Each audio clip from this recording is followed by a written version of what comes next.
Well, good morning, good afternoon, wherever we're at in the world. Want to welcome everybody who's joining in or tuning in for Webmethod Cybersecurity Unplugged. Today we're going to be talking about unpacking CyberArk and the future of IAM and cybersecurity. I'd like to welcome our guest today. His name is Mike Rohlfs. He is the channel manager and channel SE, manager for US and Canada. Quick background on Mike. He's got extensive experience in cybersecurity, particularly focusing on identity and access management and privileged access management over the last 15 years in various technical roles. And he's joining Raul and I today to discuss and go through that.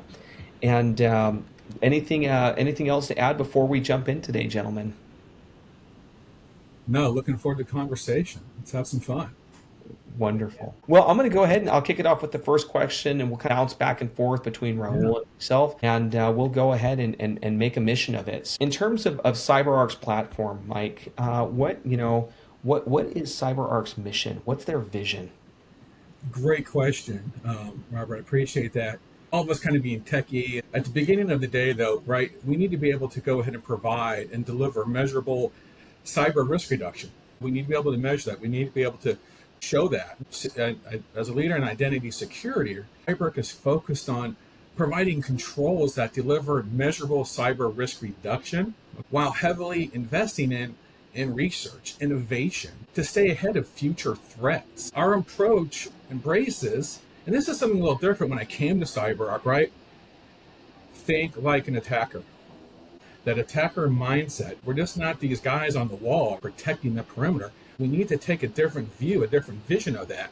So along with that attacker mindset, combining that with a proactive approach to identity security rooted in privilege, that's what we've been known for, we're able to go ahead and stop attackers at every stage of the attack cycle.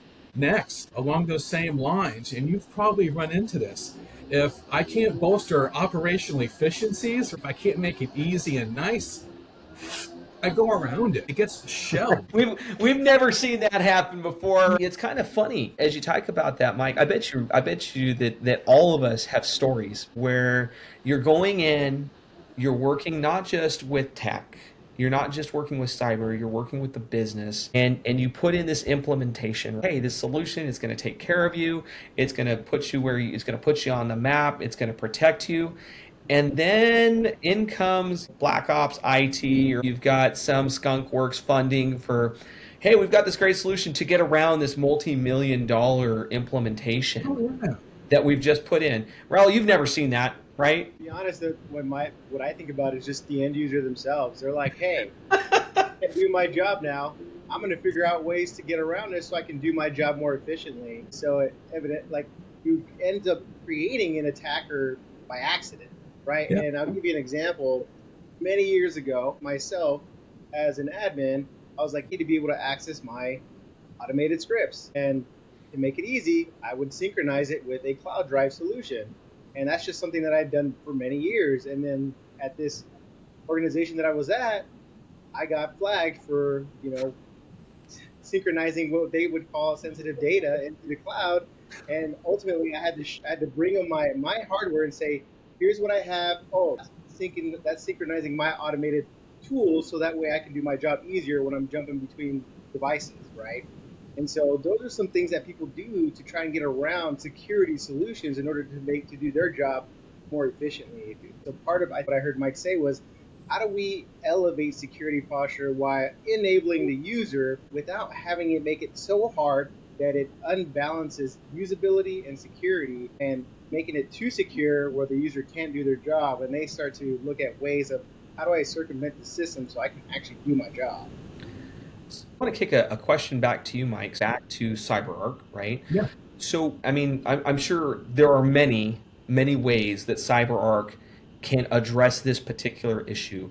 But for those that are going to be listening to this and then taking this back, what is one or two things that CyberArk does really well that allows them to accomplish that mission and vision of setting things up from an IT security's perspective to avoid the skunk works, or maybe trying to circumnavigate that's invitational, right? It maybe Yeah. makes their life a little bit easier implemented security, or like, hey, it would entice the user to use it, as opposed to, hey, here's the iron rod, if you will. There's not a carrot, right? Not a very carrot type approach. What does CyberArk have in terms of a carrot type approach to entice the user to use the product in such a way that they aren't looking for ways to go around it?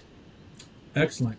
So, first off, we're going to offer a unified identity security platform. And we were talking users, but also think about the administrators.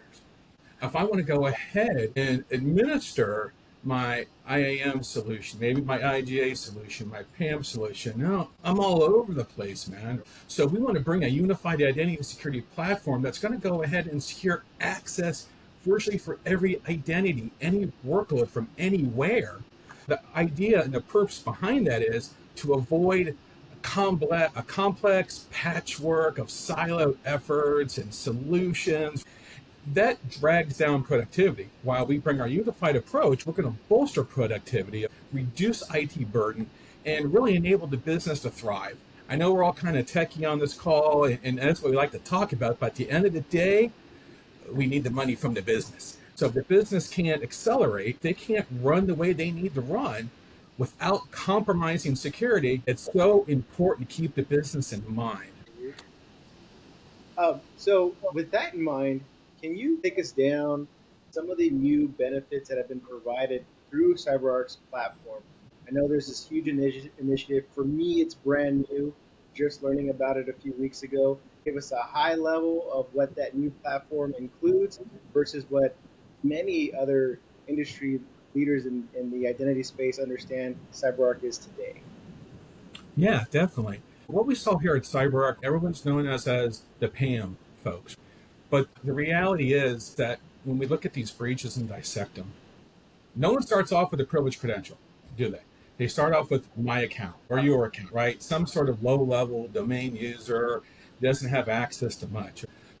What we've done, and we've seen this in the wild, we've seen it, well, too many times, really. And so we've taken that step back and identified, hey, we need to take our 25 years, remember, we've been around for 25 years of security experience, what we've been applying to those privileged credentials, apply them to every identity in the space, okay? Something we saw in the IAM area is that's kind of commoditized, if you will. I don't even know if that's a word, but it's the, hey, I need to do better than just say, hey, okay, Raul, yeah, that's you. I'm sending you a push, click, click, click, I'm in. What's next? What entitlements does he have? Do I need to put any policies or rules around Raul when he comes in? Maybe he's coming in from an area that we see a high level of vulnerability. What we're doing with our identity security platform is we're taking that security first mindset and applying it to every stage of every user. And you have to think about this a little bit. Your IT admins and cloud operational folks, your developers, right? They have a level of workforce, right? Everybody's coming in on the laptop. What's the next piece of software they launch? The browser.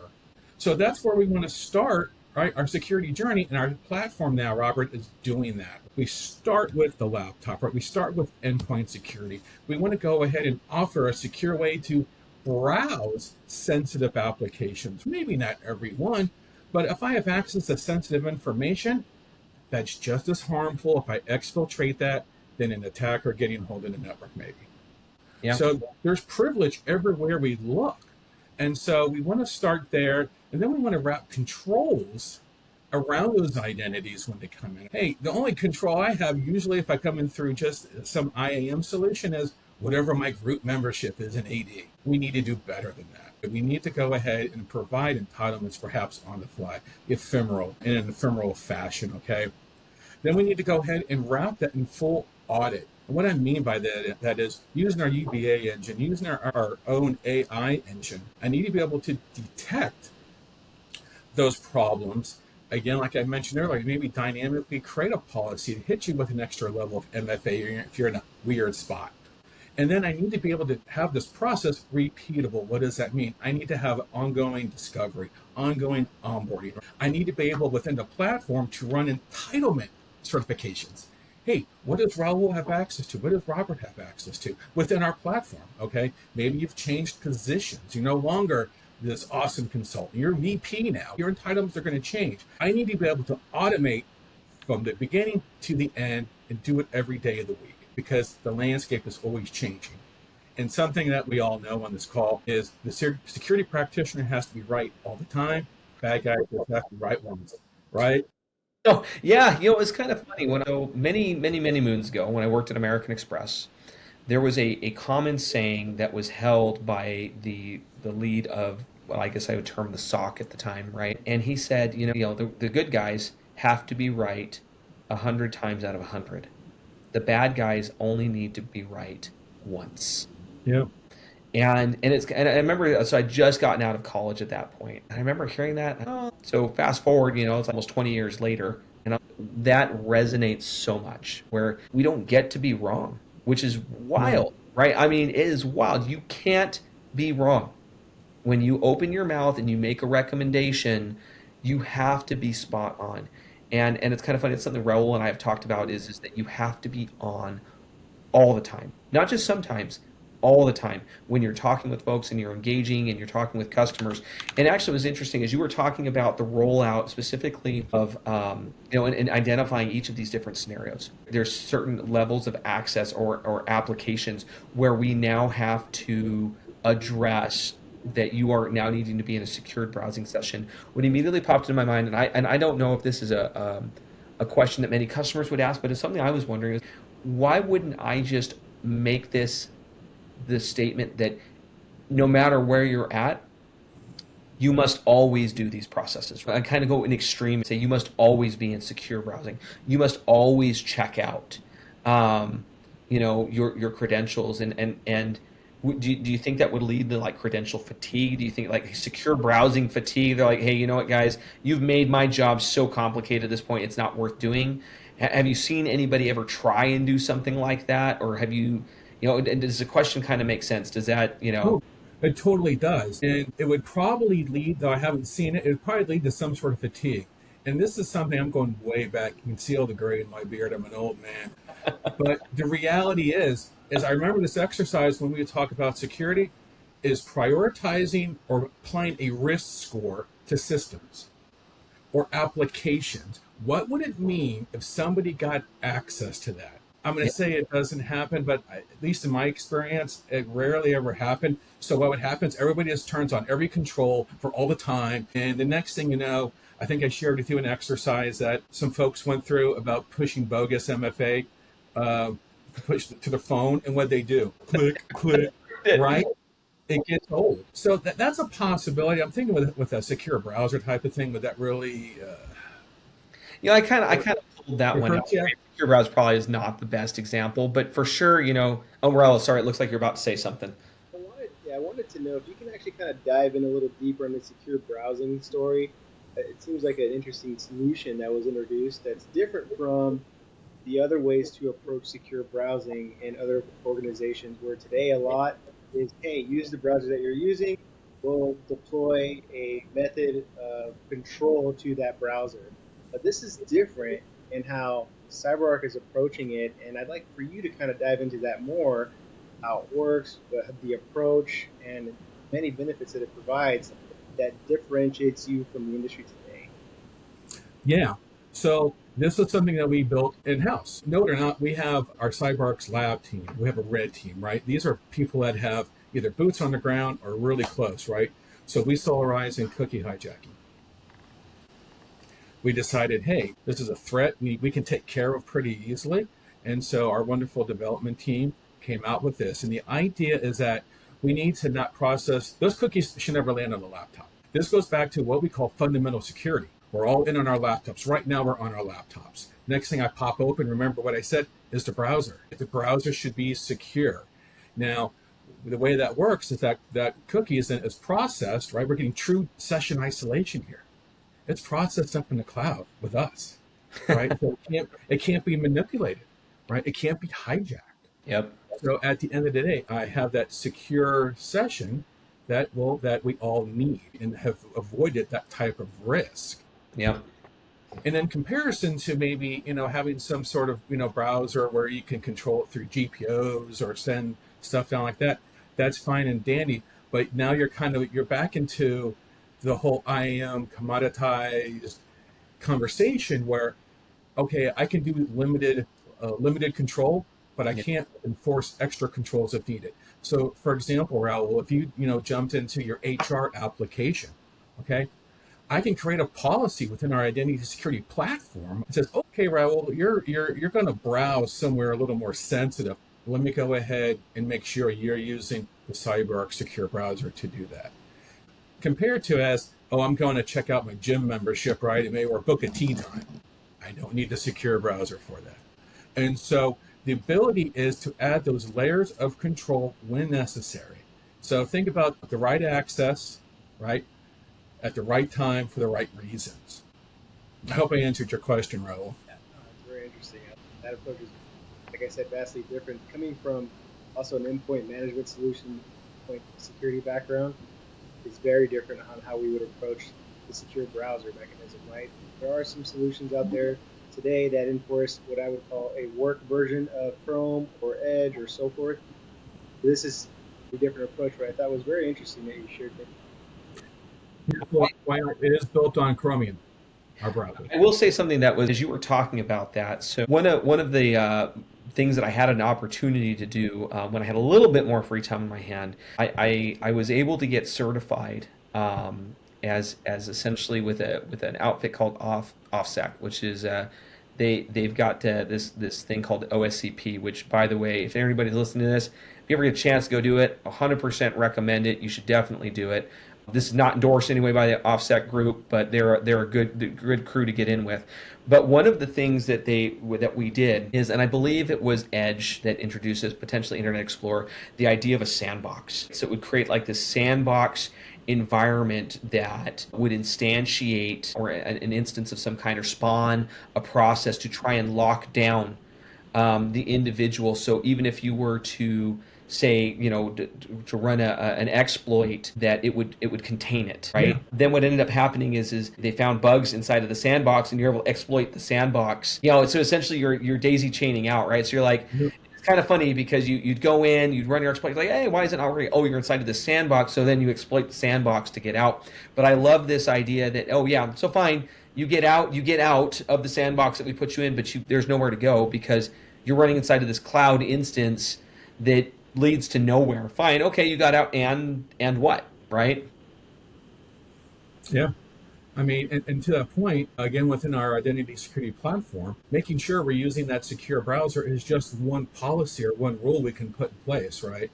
Yeah. We can, if we try to exfiltrate data, we can go ahead and stop that. If I walk away, right, and don't lock my workstation, right, but you're using proximity, right, from the cell phone, okay, and we can lock that workstation for you. And really, it's the little things we think about, because these things I don't necessarily think about. What do you mean if I walk away from my workstation? What do you mean if I just try to cut and paste, right? Who's going to do that? Well, there's plenty of people that would do that.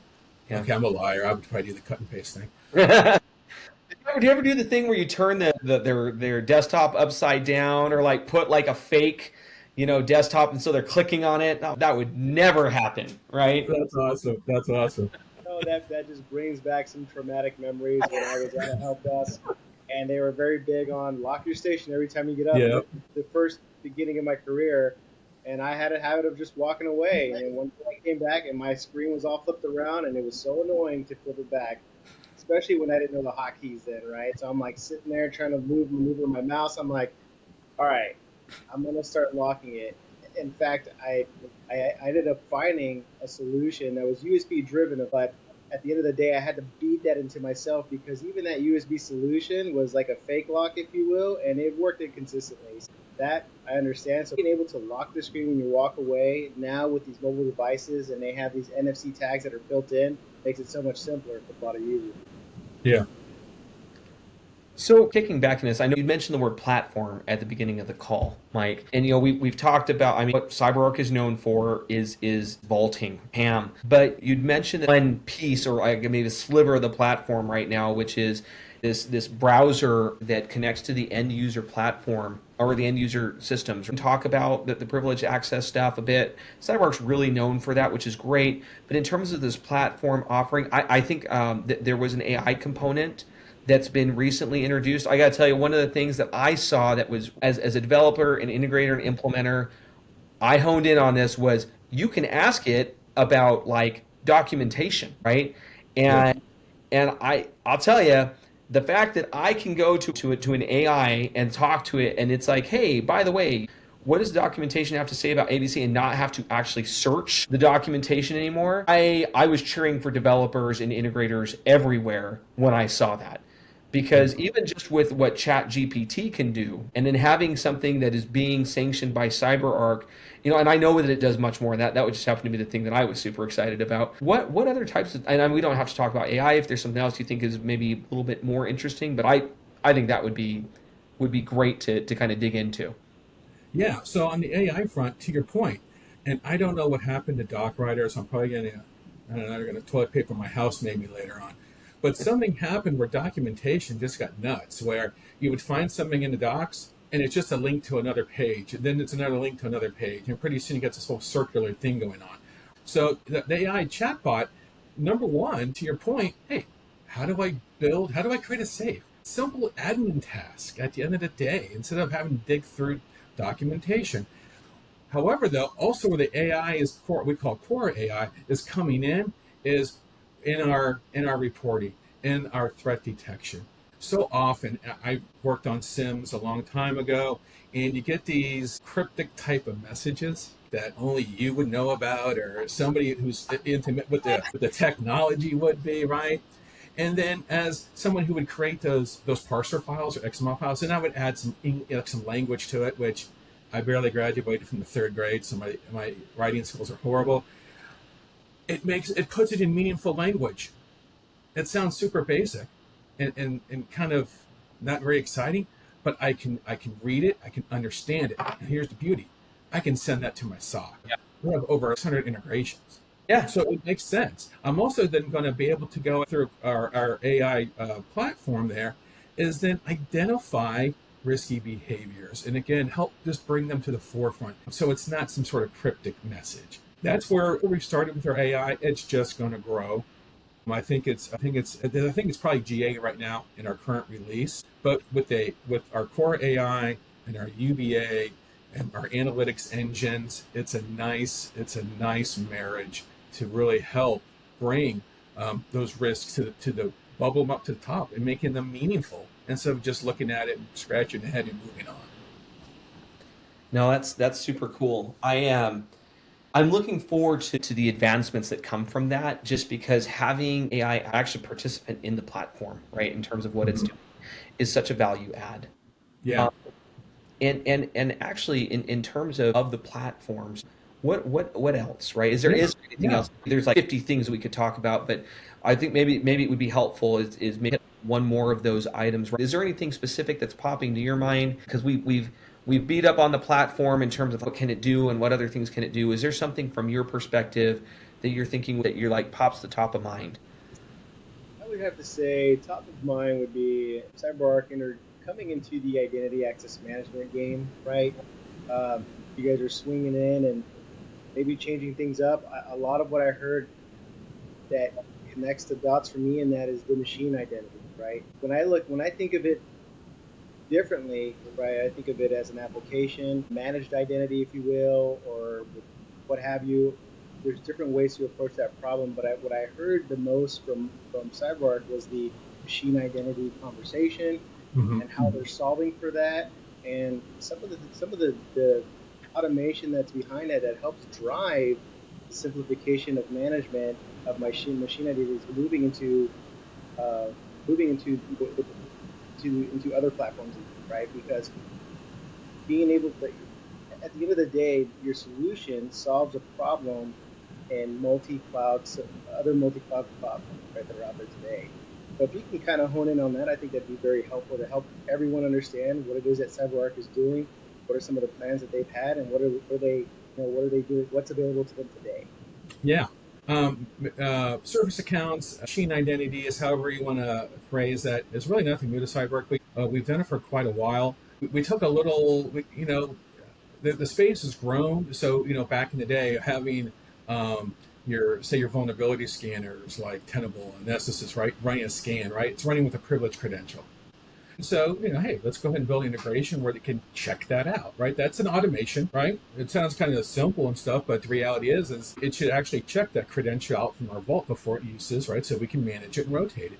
Then the next thing was, well, hey, I have some hard-coded scripts, credentials and hard-coded scripts.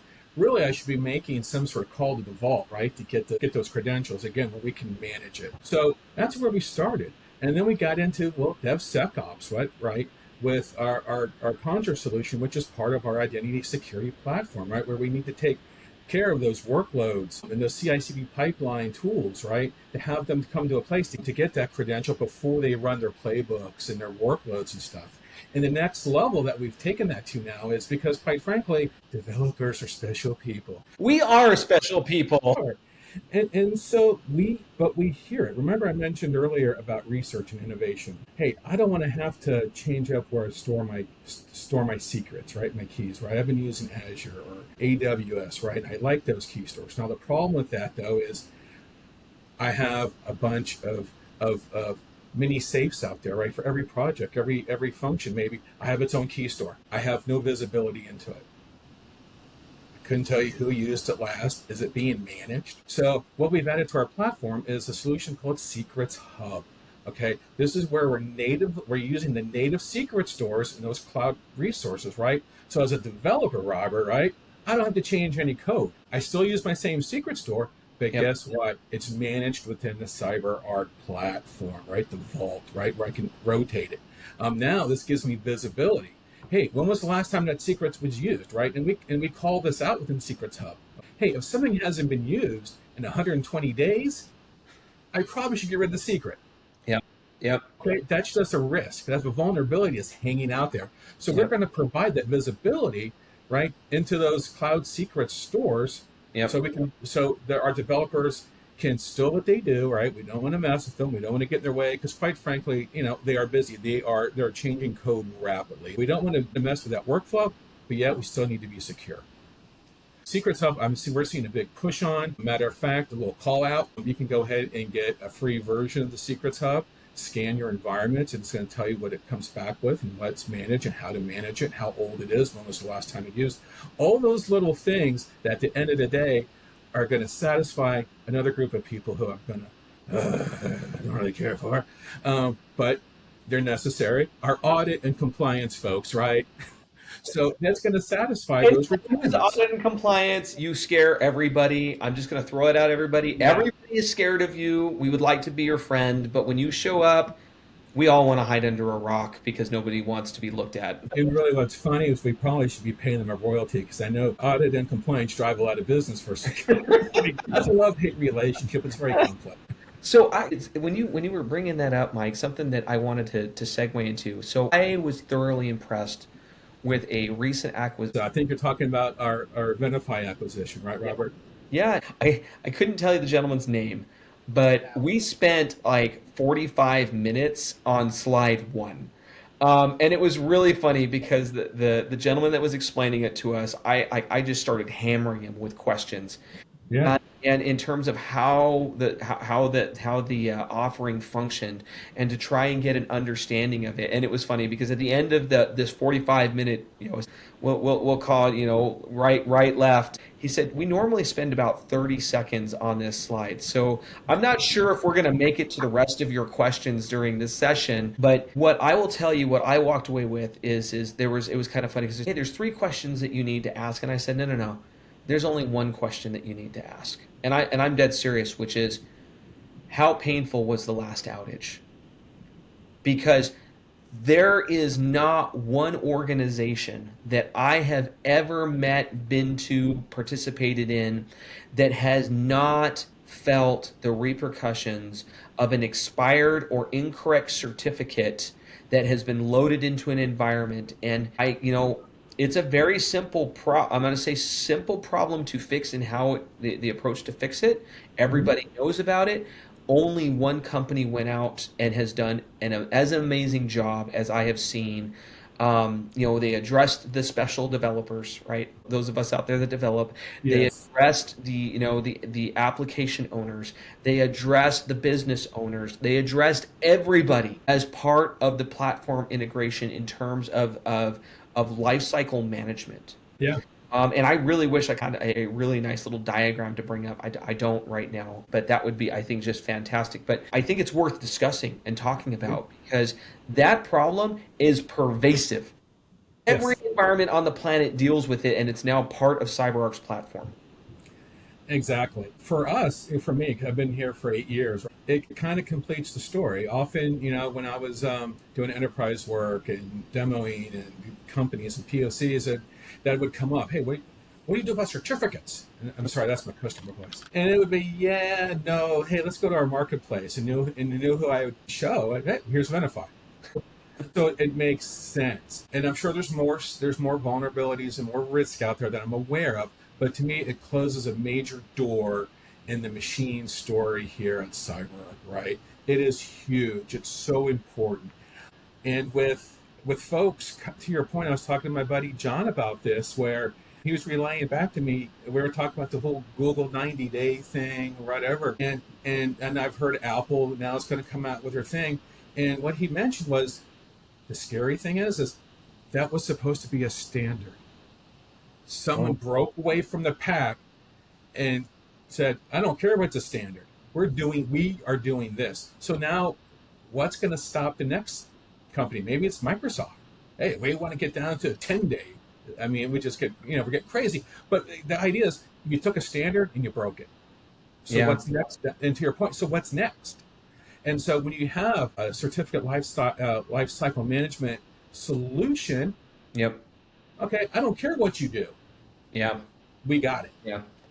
I've seen spreadsheets, people trying to manage them with spreadsheets. So no, an outage is, and again, people don't question when things are working well. It's only when it stops working. It's when it hits the fan. Yeah. So, really quick, I just want to do a little plug here. That was our very good friend Tal Kuznierski who presented that to us. He's a SME out at CyberArk. Very informative presentation that he gave us. I loved it. Really quick, just to kind of pivot, what in your opinion, and maybe you could share some secret sauce. I don't know what you're allowed to say. What's the future state, the future trends looking like for CyberArk as we move the next 1 year, 2 years, maybe 5 years? Yeah. So I don't have that exactly, but I tell you some of the trends we're keeping an eye on as far as risk, right, and security, right. We're keeping an eye on identity, right. Quite frankly, with identity, things like hijacking sessions, things like compromising sync servers, right. There's a competitor out there that kind of sort of they sync to an Active Directory and pull the users back. Well, if I've hijacked your AD, now you've just pulled my user into your IDP. Now I have access there as well, right? So we're looking at identity as a space where possibly we're going to see more vulnerabilities. Okay. The other area we're looking at is browsers, like we mentioned earlier, right? Credential theft, cookie theft, abusing sessions, and then the last kind of space we're kind of keeping an eye on is AI technologies. So we have a lot of smart people here. I was talking to one of them, a guy named Andy Thompson. Maybe you can have a session with him. He works for CyberArk Labs, right? And he was just sharing a really weird example about AI and then the prompt engineering, where if you use the word extract, it flags it. Extracting's bad. Okay? Sounds scary. I don't want to extract data. If I use the word share, different tone. Sharing's caring, right? And Yep. so you would actually get a different response and a different level of response. So, he shared with me, these are some of the areas that we're going to keep our eye on as far as new threat actors and vectors. And so, Raul, to your question, I would see us putting more investment, more research into those type of attack vectors and thwarting them and how to, stay secure. So I can help it. Yeah. I was going to share a totally random tidbit that actually aligns with Mike. This is Okay. kind of fun. If you go into ChatGPT and ask it to draw you a picture or build a picture of a wine, a glass full of wine, it actually will not fill it to the brim. Even if you tell it to fill it to the brim, it will not do it. This is just a weird eccentricity. There's a challenge. I saw it and I thought, oh, that's a really weird. As far, it would only ever fill it halfway. Even if you told it to fill it to the brim, it would not do it. I want to see it overflowing. It would put droplets around it, and it would still give you a glass half full of wine. On a totally, yeah, I was gonna say, I know it's totally random, but like I like that. how it engages, it's like, okay, no, I'm telling you to fill it, it's not doing it. This, I saw, I wish I could remember who I could attribute the quote to, but they said something, it was at Black Hat, and they said, AI is eager to please. It's eager to serve the master. The problem is it doesn't always know who the master is. When Yeah. you're keying in, right? And I Right, I say, like that. please, please share this. Sure, here you go. Who doesn't want to share? Sharing's caring, like I Sharing said. is So. caring. I realize that that we're kind of coming to the end of this session. Like there's just so much more that we could kind of go over and talk through. Um, I I don't know, Raul, Mike, like where there's so much more I kind of want to ask and question. Maybe I'll just have to have some more sessions of what we're going to end up having to do. But Definitely we'll have to have a follow-up session because I know some of the things we didn't talk about, which we were kind of started walking down that path, was CyberArk is starting to entrench on the IGA space. Does yep. that look future trends? So there's definitely going to be some areas there of discussion that could probably take up a whole session in and of itself. Well, I guess I'll go ahead. Any closing remarks from anybody that we think is worth sharing with those that are listening before we knit up? Yeah, the only thing I can really add is where our platform is going. Right? And I mentioned this earlier, is that we are securing from the workstation that we're all on to the browser to that MFA, SSO, right? Operational efficiencies, making sure I have the right entitlement for the right reasons at the right access. And we call that foundational security layer. The other stuff, right, we've been securing for a long time, but at the beginning of the day, they all walk through those same steps, that same path, and we just need to make sure that every step is secure. Wonderful. Thank you for sharing that. Raul, did you have anything you wanted to plug in before we close up? No, thank you very much, Mike, for your time. I appreciate you taking the time out of your day to meet with us and discuss with the people ourselves and others out here viewing and helping educate us on the new CyberArk platform, going from what we all knew CyberArk as is a PAM solution to an entire cybersecurity platform. Appreciate it. I appreciate it too. Mike, if somebody else was wanting to learn more about CyberArk or connect with Yeah. CyberArk in some way, are you the guy to reach out to? Should they go to Twitter, LinkedIn, website? Is there what's the path someone takes to learn a little bit more about CyberArk? Yeah, you can always start with me, at mike.rohlfs at cyberark.com. Cool. You can always visit our website, cyberark.com. Plenty of cool resources and blogs and free trials. If you're more in the geeky kind of stuff, like you want to hack and stuff, right? You can Yep. check out labs.cyberark.com, where we have our hacking tools, right? For educational purposes only, got to say that up front, to really kind of test and see how these exploits are really working, right? Because sometimes you hear about them and it's so foreign or whatever, right? But our labs team does a great job on breaking it down, so heck, someone like me can understand it. Wonderful. Well, thank you, Raul, for joining us today. Mike, your insights were greatly appreciated. Your thoughts and your view about where CyberArk is going. I hope that the folks listening found value in the conversation and the topics that we hit on today. For those that are listening, I'd like to thank you as well for tuning in. Shameless plug here to like us on YouTube, comment, connect with us on LinkedIn, follow us webmethod.com. On our next discussion topic, it's going to be Raul and I going over recent conferences and takeaway, including CyberArks. And then we're going to be talking about the do's and don'ts of IAM and Microsoft. Thank you again, Mike, for coming today. Hope everybody has a fantastic day. We'll catch you later. Take care.